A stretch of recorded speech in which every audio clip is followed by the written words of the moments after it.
here is we're dedicated to try and sort of do the policing side around the counter-terrorism issues, and absolutely focused on the railway. So what I propose to do, say a little bit of history, take you around our display area to see how the sort of counter-terrorism bits evolved. There's an opportunity to see a couple of the units. I'll speak around that, and that's that.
Today, Down Street is an emergency evacuation point for the Piccadilly line, which is why you can see all the kind of fire escape signs.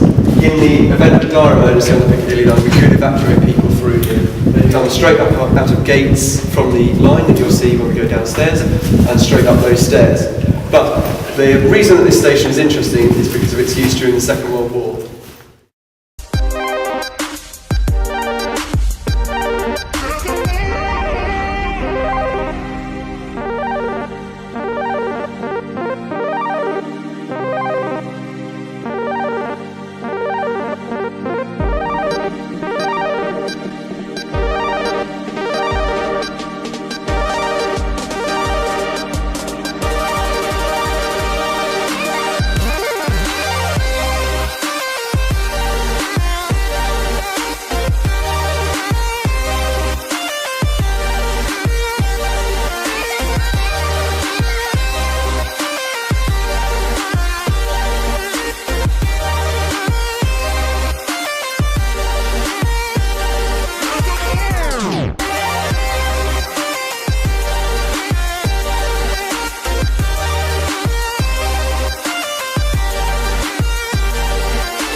Oh, yeah. To join.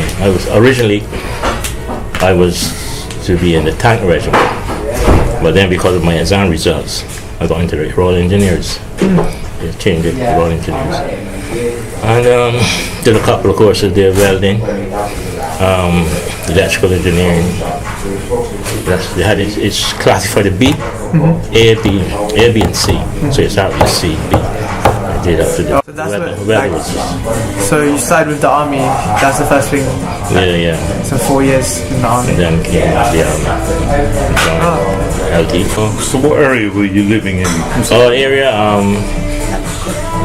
was living, I moved about 3 or 4 times. Acton Town, Acton, Ladbroke Grove, and Eastham. So what was your role in the LT? My role? Yeah. Well, just what they call them, no, John? Can't remember. Station. Super. What was it? No, station assistant. Station warden. Yes. Ticket office. You were ticket office man, weren't you? Yeah. Oh, so you sit in the office, you take your tickets. Sat on it behind. How do you remember Eastham, like, from now? Eastham? Yeah, how was it before? There was just the roads and people generally. Obviously there weren't so many Asians in East Ham at the time. Okay, what? No, under years. But then, What year was this, sorry? At this time you're talking about? they're going back in 6 years. I left 95. I done that transport 1966. So around that period, it wasn't a lot. But 37 years. yeah. It's been late 60s, Yeah, early 60s, 70s, yeah, wasn't it? yeah. In the case then? Yeah. Okay.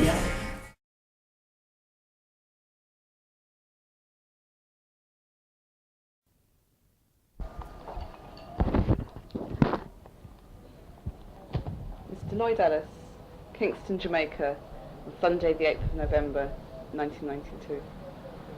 Mr. Ellis, whereabouts were you born? Smithville, Clarendon. Great. And what did your family do for a living? I don't know what they did for a living. They eked out a living. They worked on their little farm, holding small crop, things like that. What about yourself? What was your first work? What was your first job? First work really was having with what was then the parish council. Having left school, I went into work with the parish council. It would be like your borough, equivalent to a borough council. And then I came into Kingston and went into the printery. Did compositing for a few years. So you training as you went there? Yes, and at quite an early age, if I may say at that time, 23, I went to England. Went to England in 1955 at 23. What made you decide to do that? The ambition was there, to really, if I may be honest, is to study. And the opportunities were not here then, because it was expensive. The university was just fledgling and all sorts of things. And the lure of England, where one could work and take opportunity or advantage of the opportunities for higher learning. So I migrated. I gave myself then, and on migrating I thought I would have been away for the maximum of about 5 years. It was not to be. And I worked first as in an electronics place, a television factory at Brent Crescent.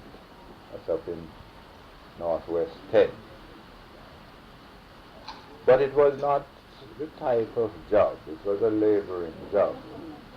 But it was not the type of job which was conducive to study, you see. You had to work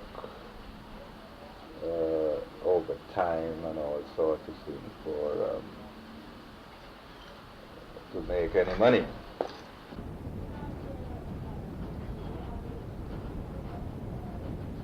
And on leaving London Transport, again I didn't have a problem. I knew the problem exists racially and prejudice and all sorts, but I didn't have that problem because I was now a full-time student at London University. I didn't have to apply, make application for tenancy in places. I had my own house. I see my children were going to school, and my wife was a professional. She was a nurse. So we had no problem socially or whatever it is. I could always, as a student, as a law student, you would be invited by the Jamaican High Commissioner to parties. You go to the Inner Temple parties and things like that. So you don't have any problem. That is not to say that there were not problems for less fortunate persons. All right.